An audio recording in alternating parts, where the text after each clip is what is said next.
السلام عليكم ورحمة الله تعالى وبركاته. الفيديو تاعنا يعني راح يكون كيما قريت العنوان ما راحش نعاود لك ثاني بيسير ما راحش نعاود لك.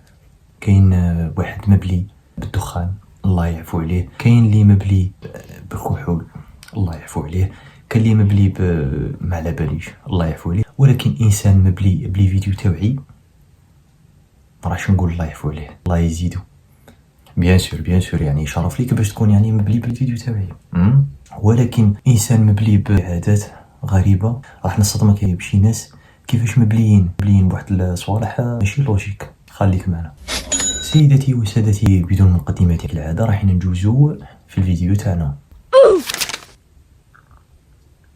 الحالة الأولى عادة إدمان أكل الرماد، ولكن واش من الرماد؟ خليك معنا راح تعرف واش من الرماد. كيشي امرأة أمريكية كانت تعيش مع الزوج تاعها يعني بسعادة ولكن جا من نهار قالك أنه الزوج تاعها توفى. هي واش دارت؟ هي راحت حرقت الجثة تاعو. كيما نعرفو بلا الغرب يعني كاين شحال من واحد يفضل أنه يحرق الجثة تاعو بدل ما يدفنها.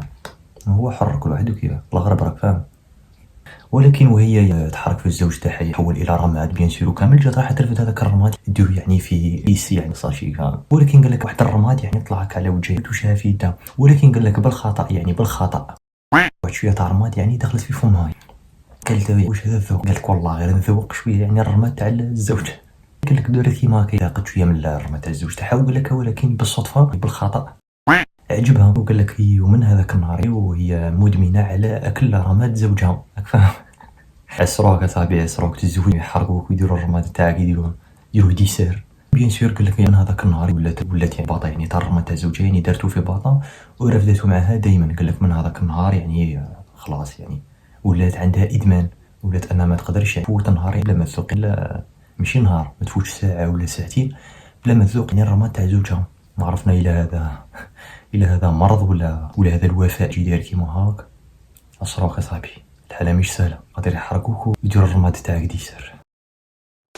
ثاني انواع الادمان حبس ما راح نقول لك والو. اذا راك تاكل ولا دير ساندويتش في يدك ولا تتعشى ولا تفطر حبس هذا الفيديو كي نكمل لك هذه العاده هايبينه باش عاود ترجع يعني تكمل ماكلتك. وتقول ماش راح تقدر يعني مش عارفني ايش راح نقول لك. ثاني انواع الادمان ادمان استخراج الشعر من البلوعات، يعني واحد يروح يخرج الشعر حاشاكي راك حاشاكي من الجيريه. قال لك هذا حبيبنا هاي قال لك هذا واسمه ايفن اللي هو شاب الله يبارك عليه كما راكم تشوفوا، ولكن فيه عنده واحد النوع تاع الادمان، عنده واحد العاده. قال لك يبغي انه يستخرج هذا الشعر من البالوعات، راح نقولوا البالوعات باش تجي شويه ما تجيش نقول لك مجيريه وكاع تحس شويه شغل بلي فيديو نقي شويه.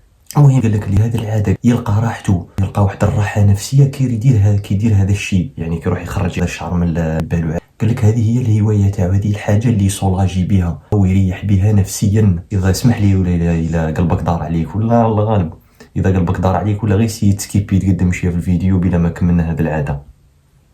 على حسب ما يقول حبيبنا ويحب دائما يكون في بلاصه جديده، بغيش دائما يكون في دارهم يستخرج، يكون يسيب يروح لديار الناس ويخرج لهم الشعر من البالوعات مجان باطل. المهم يدير الهوايه تاعو ويحس بالراحه النفسيه.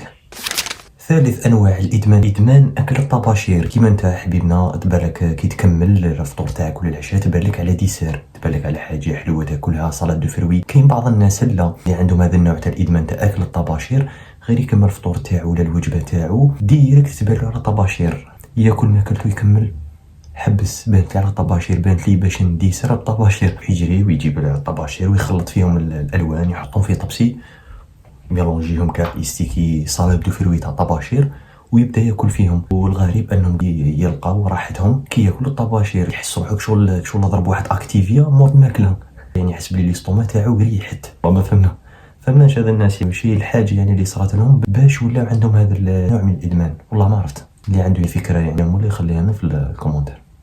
نوع واحد اخر من انواع الادمان اكل جدران المنزل. سيدة أمريكية مدمنة على أكل جدران المنزل. بالمرة كيما تصيب شديد تروح تقبض الحيط تاعها تاع الجدار وتاكل غير بالعقل، كل نهار تاكل شويه. تبارك في الوقت الحالي بالك شكيتها مازال ما خلات والو في الدار تاعها، شكيت تكون كملت كامل الحيطان، خلات غير البيليات واقفين. شكيت ما شكيتش الا خلات يعني حيط واقف في دارها. المشكله دارك ما فهمتش اسكو دوك تكمل الحيطان، اسكو تروح تشري دار واحده اخرى وتاكل الحيطان تاعها، ولا تروح تبني تطلع دار واحده اخرى وتعاود تبني هذوك الحيطان تعاود تاكلهم. والله ما فهمت فهمت؟ الماكله راهي كاينه، ياك تروحي ترفد دراهم وتروح يعني في السوبر ماركت السوبيرات وتشري ماكله، قلت عليك الماكله باش تروح تاكل الحيطان.